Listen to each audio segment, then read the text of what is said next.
Hello everyone, welcome back to RAE Art. Today we are going to be creating a custom Feywild map for my D&D campaign, and we are going to talk about Dungeons and Dragons. I want to share my thoughts, my experience. I'm going to tell you a little bit about the story behind this map and why I've created it, why it is important to my campaign. And we're going to do things a little differently this time. So I'm not really going to talk about the process of creating the art or my thoughts or what I'm doing or the techniques I'm using. I more just want to talk about D&D itself. So the audio isn't really going to relate to the visuals until definitely the very end, where I will talk about why this map is, why I've created it, and a little bit about the storyline that is going on in the campaign where this map is needed. So you are welcome to just kick back and listen. You don't even have to watch the video. Or if you want to see my process and what I'm doing, then watch the video as well, of course. I hope you're all having a wonderful day so far. We are going to dive into it. So I play Dungeons and Dragons. I first got into D&D in about the end of 2019. I started by listening to and watching some of the actual play shows that are out right now, and some of the most popular ones. So I started by listening to Not Another D&D podcast, otherwise known as NAD Pod. They are in their third campaign now. They've been going for a long time. That is definitely probably my favorite show, my comfort show. I literally listen to NAD Pod every single day. I will go back and re-listen to their campaigns and their shorts and their other episodes. I think just because I really like them as people. I think they're really funny. And I truly listen to it while I'm falling asleep. It helps me relax at the end of the day, and it helps me fall asleep.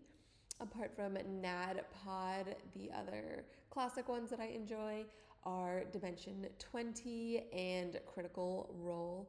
Of course, I have been consuming their content, watching their shows, listening to their podcasts ever since then. So for the past, 5 years now, I've been obsessed.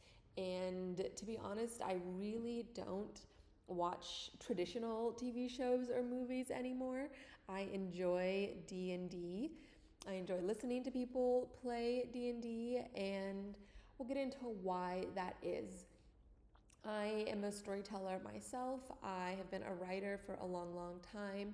So I understand story, I understand characters, I understand plot and foreshadowing and all the nuances that go into that. I've studied it. I've written short stories. I am currently working on a full-length novel. So that is something that I really have an eye for and an ear for. And so when a show is bad, and when a movie is bad, I really notice it, and it's really difficult for me to set that aside and suspend my disbelief if the writing or the plot or the characters, if something is off or if something doesn't make sense. And I think that translates to why I enjoy watching actual play Dungeons and Dragons shows, is because it's not scripted. It is fully improvised, off the cuff. The story is being told by the actions of the players and the rolls of the dice. So there is a level of unpredictability there. There is a level of authenticity because these people are reacting in the moment to what is going on. It hasn't been set and planned out. It hasn't been written by some extra third party. There is no agenda behind it besides what the DM and the players are bringing to it. And for me, at least, that is super refreshing, super fun to listen to. I really enjoy not being able to predict what is going to happen, but at the same time watching, especially for these shows and podcasts, watching these experienced actors and experienced storytellers go through it, because they also have the background knowledge of writing, storytelling, acting, scripting, stuff like that. So they know what the sort of tropes are, what the expectations are, what the usual rules are when it comes to telling a fantasy story. And sometimes when you know the rules, then you can much more effectively break the rules and surprise your players and surprise your audience. So that's why I love D&D. That's why I don't really listen to or consume traditional media. I just enjoy D&D and improv. And another reason I love D&D is because I am a fantasy nerd. I grew up reading all sorts of fantasy books. I'm not going to name any because I could just go on and on. But that has been historically my favorite genre to read. I love magic. I love the mystery. I love dragons. I love good versus evil. I love brand new, exciting things that don't exist in our world, but you can still use them to tell a good story or make references or allegories to our world in a new, fun way that is a version of escapism as well. D&D is escapism. You are putting yourself into the mindset and the situation of a character, someone else, someone who's probably vastly different from you and yet in some ways the same.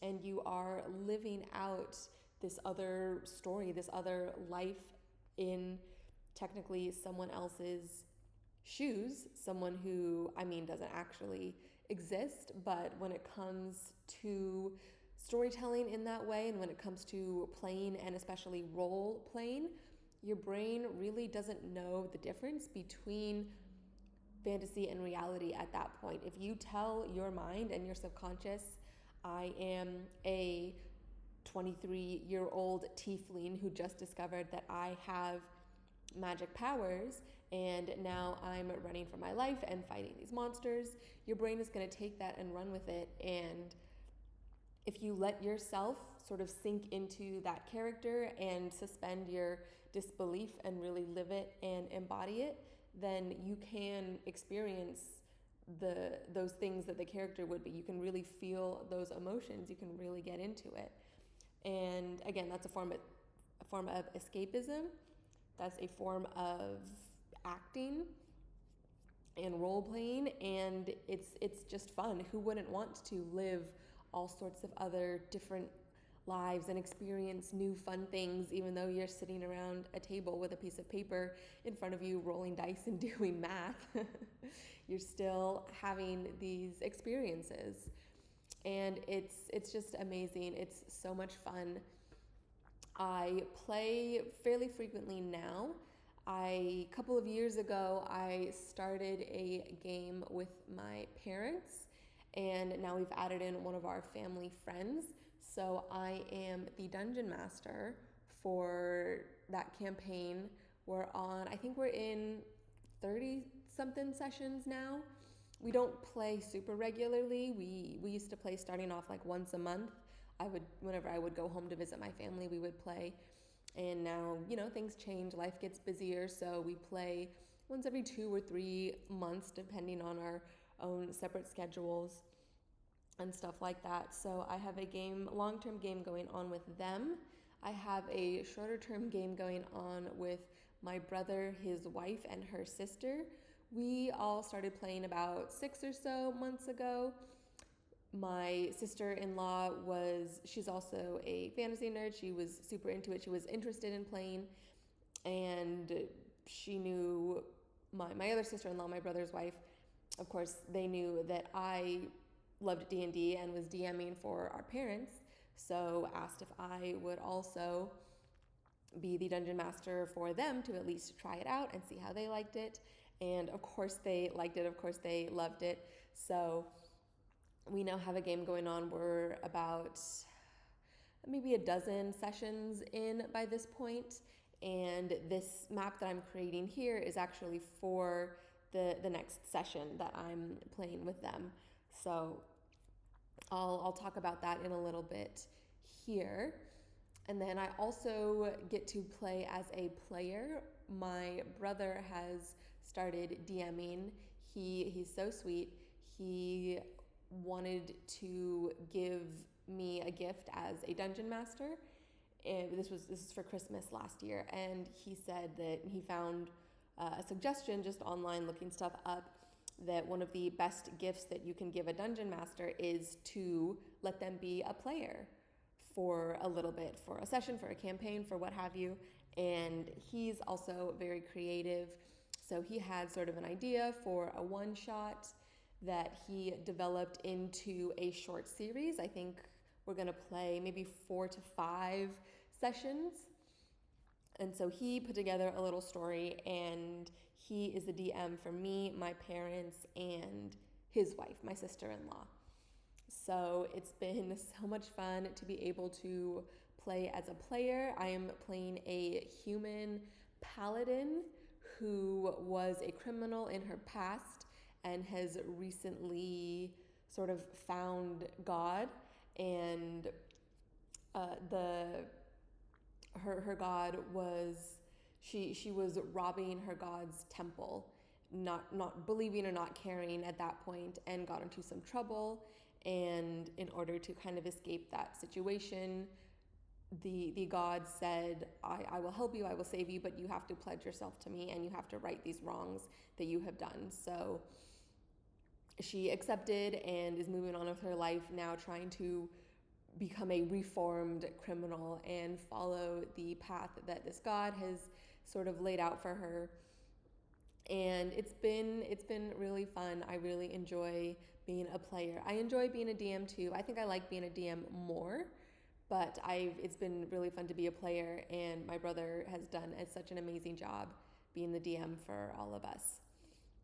But like I said, I do DM for 2 games, and this one here that I'm creating the map for, like I said, is for my brother, his wife, and her sister. And they all 3 of them had never played D&D before starting this campaign, and they had never really watched or listened to any of the shows out there, so they really had no experience coming into it. They're all having a lot of fun. I'm having a lot of fun. The sort of premise that has been revealed to them, especially with this game and with this session, is that the plane that they were living on, that they have known as their world for their entire lives, is actually a prison plane, part of a larger system of planes in their known universe. And they just escaped from that plane, unknowingly escaped from that plane into the Feywild. So being a prison plane, there was a sort of a magical rule set that when people are sent to that prison plane, the material plane as they knew it, you lose your memories of the past. So a couple of them were born there, one of them was sent there, their characters was sent there, but that's all they knew. They had no idea that they were trapped on a prison plane. They had no idea that this whole other world was out there. And to be honest, I had no idea until we got a little further into the story. But there was originally a murder and a mystery to solve.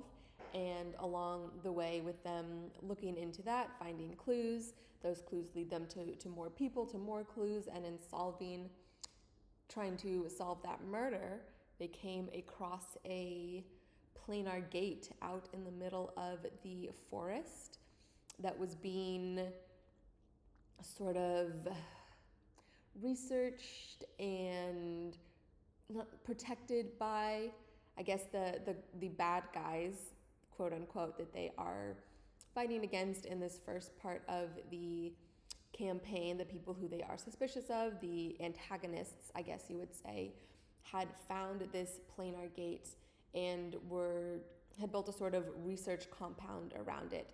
Think of the structures around Mjolnir in the first Thor Marvel movie, sort of like that. That was kind of part of my inspiration, where they've got it protected, they've put walls up, they have a whole team out there researching this planar gate, trying to figure out where it goes and how to utilize it, because I mean, all these other people who are on this plane, they don't know what's out there.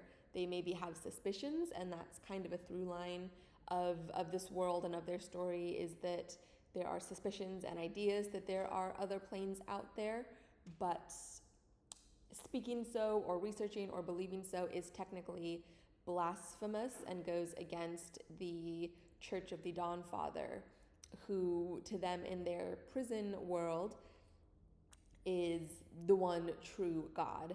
However, when you step back outside of that, you kind of find out that the Dawnfather is just sort of the jailer for that world, and he's the one who created it. He's the one who watches over it and makes sure that order is kept and that the prisoners don't escape. And then, of course, that translates to him being the god of that world. But, you know, the people who were living there, who were trapped there, unknowingly trapped there, of course, don't know. They think it's just part of the religion. But there are people, there are suspicions, and those suspicions do connect to the characters and some of the characters, some of my players' backstories, that there are people who are researching this possibility of other worlds. So the antagonists and then now my players come across this planar gate. They are able to infiltrate the compound, and in doing so, they have some of their questions answered, and then more questions arise. And one of my characters decided to be an Eladrin. That was just what she was drawn to when we were doing character creation. And as you may or may not know, Eladrin are elves from the Feywild. So she did this completely unknowingly when she chose her character, and I knew this and decided to use this when I was building out my story, to say she is originally from the Feywild, and that fit because her backstory that she came up with was that she was just sort of found floating along in a river, and a druid in the forest had taken her in and raised her as his own. So she already had some mystery there in terms of her past and where she came from. And so I took that and used that to inform the story that I crafted about this prison plane and the Feywild, and her being from the Feywild.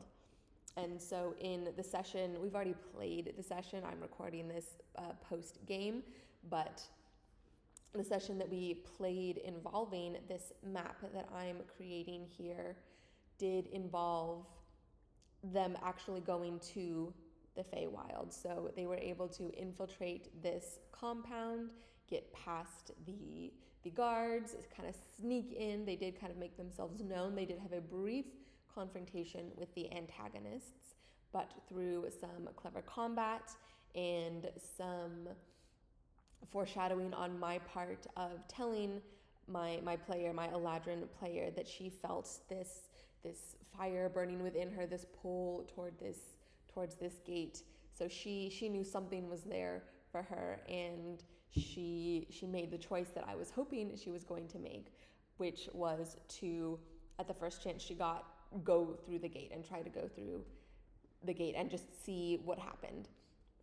And I mean, she had no idea what might happen. She didn't even know if it was going to work or not, but I had a lot of fun surprising her and surprising them by saying, yes, you do go through, and you find yourself on the other side, standing on this small rocky dais with this stone path stretching before you, a river in the distance with a small stone bridge across it, describing, I mean, the map here that I am creating, that if you're watching you can see.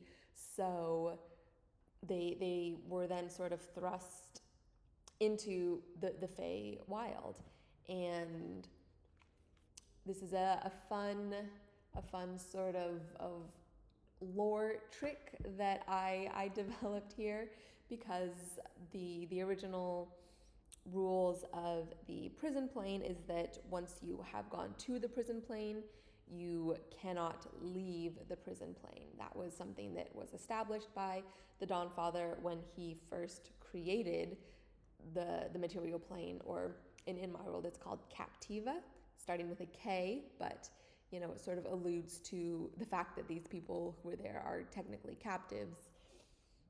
So on Captiva, once you're there, you lose any memory you had of your life outside Captiva and any other planes. And then once you're there, you cannot leave Captiva. And of course, that works for the first part of the story. It works to establish the lore of this world. However, I didn't want to just keep them on one plane for their entire campaign. And I believed that they would have a lot of fun being able to open up the universe and sort of hop from plane to plane and experience some new worlds and find new things. So I decided that the Feywild has a rule that any member from the Feywild, anyone who is a Fey, can always return to the Feywild, no matter where they are. No matter what other rules are in place, there is always a way for the Fae to come home. And I felt like that sort of lore fits the Feywild, because the Fae and the fairies are very, very tricky, and they definitely play by their own rules. They don't really care what other people think or what other people want. The Fae are going to do what they want to do. So every single other plane in this universe has these planar gates that lead to the Feywild. And this rule supersedes the rule that the Dawnfather had set when he created the plane of Captiva. And these planar gates are also secret. They're also secret. They are usually kept hidden, and there is someone on each of these planes who watches over these planar gates to make sure, especially on Captiva. Maybe not the other ones, I haven't decided yet, but especially on Captiva, wherever these planar gates exist, there is someone of the Feywild who has, you know, made the sacrifice that they will stay there and watch over these planar gates and keep them safe and hidden from the Church of the Dawnfather or anyone else who might want to use them or discover them or spill the secret. And then also, if any Fae do accidentally come through the planar gate, to kind of send them back in order to help keep the secrets. So for reasons currently unknown to my players, and actually this is unknown to them too, so if you're one of my players and you're listening, forget you heard that. But what was I saying? Okay, so the rule about Fae being able to go home to the Feywild and be able to use these gates. So my player, who was an Eladrin, was able to go through the planar gate and go to the Feywild. And then in order to make it easy to get everyone there, she felt like she had the ability to choose to take others with her as well. So that's how I sort of set up the lore, set up the mystery, kind of laid out the storyline, and encouraged my players to take this risk to go through the gate and to find themselves within the Feywild. And everything truly worked out perfectly, exactly as I was hoping, exactly as I was planning.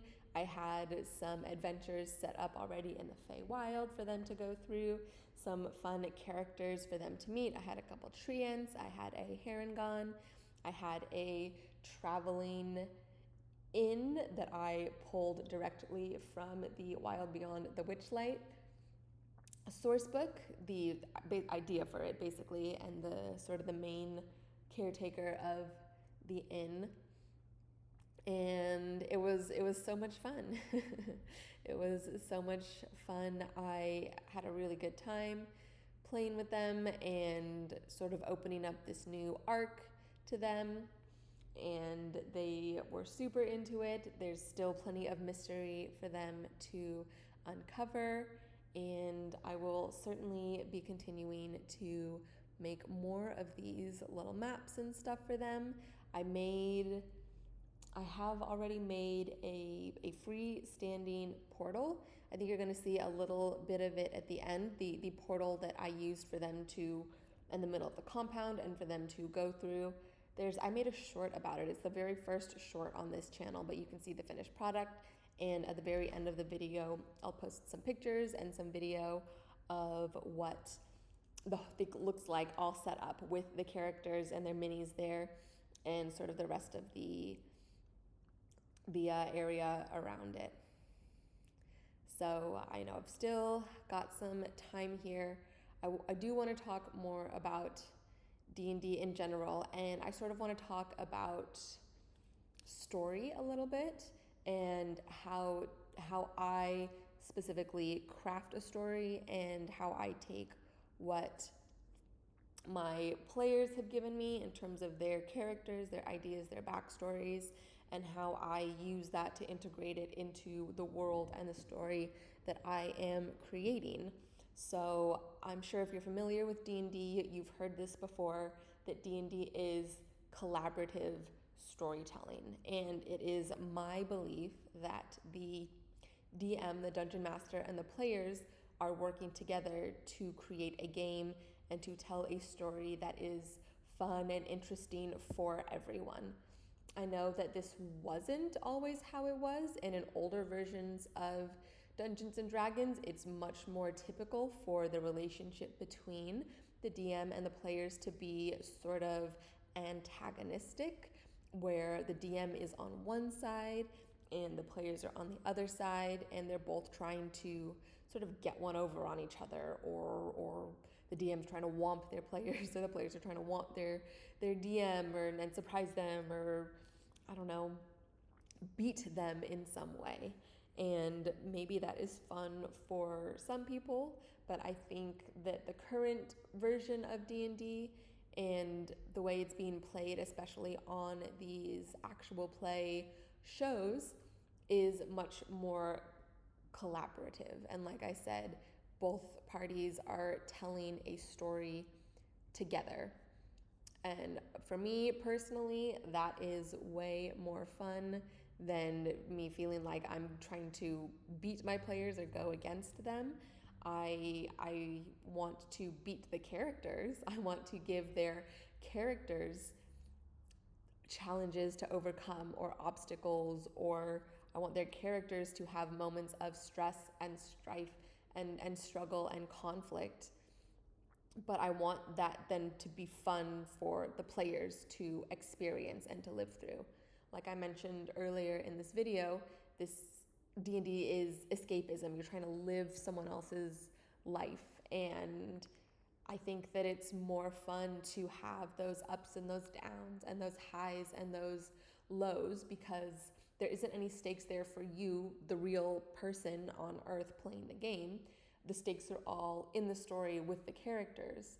And so you can put yourself in that situation and experience those stakes and go through the highs and go through the lows and overcome those challenges without any real emotional attachment or risk on yourself as a human being.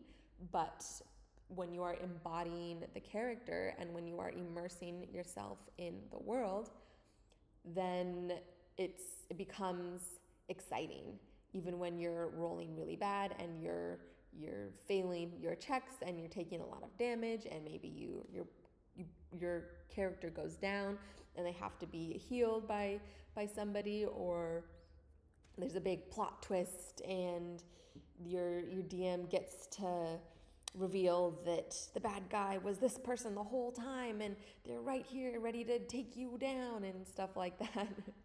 Which, I mean, it's similar to a movie, right? That's what happens to characters in movies and in books and in TV shows. You watch them go through the highs and the lows, and that's exciting, that's entertaining. No one wants to watch a movie where everything is just good for the main character the entire time, where they don't have any struggle or there's nothing to overcome.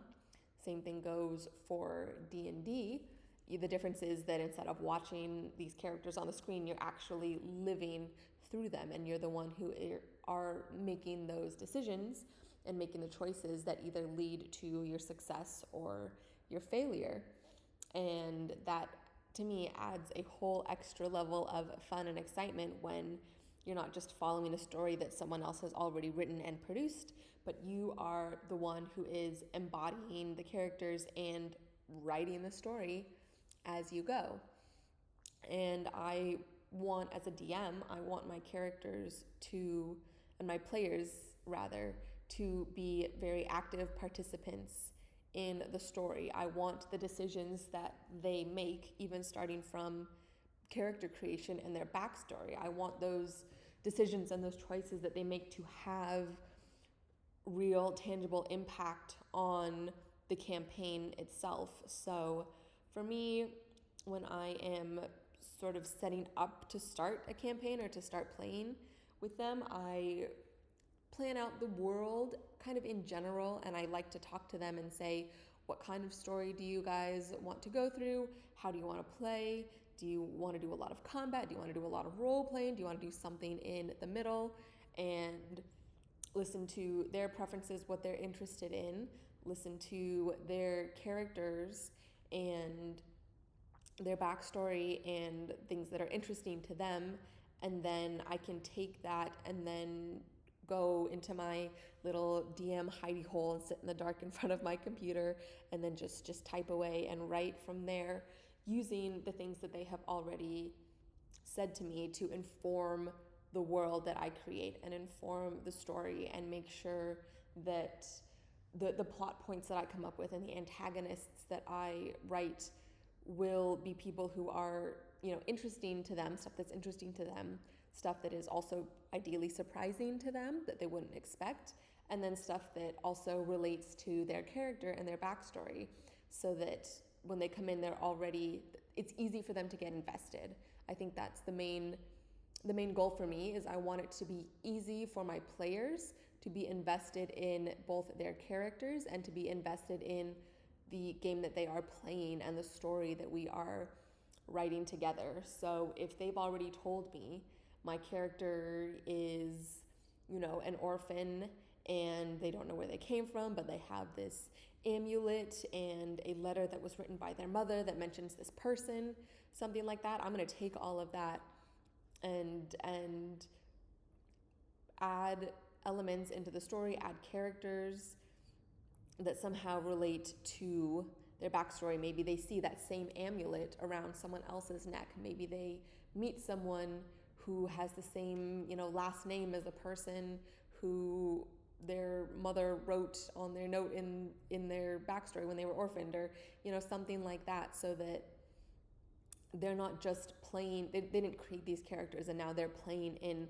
my world that I've created. They are characters who are already ingrained into the story, so that when those moments present themselves for them to get involved and to care and to take steps forward and advance the story, they want to. They are already invested. They already have some sort of connection to what's going on, so they don't have to come up with reasons about why their character cares about whatever is going on in the story. Their character already cares. They've already told me what their character cares about. And so I've set up a situation where the character has to care, basically. They have to follow the thread. They have to keep going. And to me, that is where the collaboration comes in, is they set up a premise about their character. I take that and set up a premise about the world and the story and give them an offering and say, here is the world, here is the story. It connects to your character. Are you going to make the choice to bite on this and to follow it and to walk down this path that I have laid out for you? And I mean, so far my experience is, yes, they do. They do follow the path that I have laid out, and they follow it willingly because it makes sense to them already. It makes sense for their characters. Their character already has a reason why they would take this risk or walk down this path or make this choice. And I am able to, using my knowledge of the characters as well as my knowledge of the players, because they are all my family, so I know them very, very well. And I can, even though they're playing characters who are different from themselves, I can still sort of predict what I think they might do or how I think they might feel about something, and then use that in when I'm setting up the story and when I'm setting up the sessions to encourage them to make a choice or to follow a specific thread or to go a specific way. And of course, there are plenty of times where they do the exact opposite of whatever I was thinking or predicting or hoping they would do.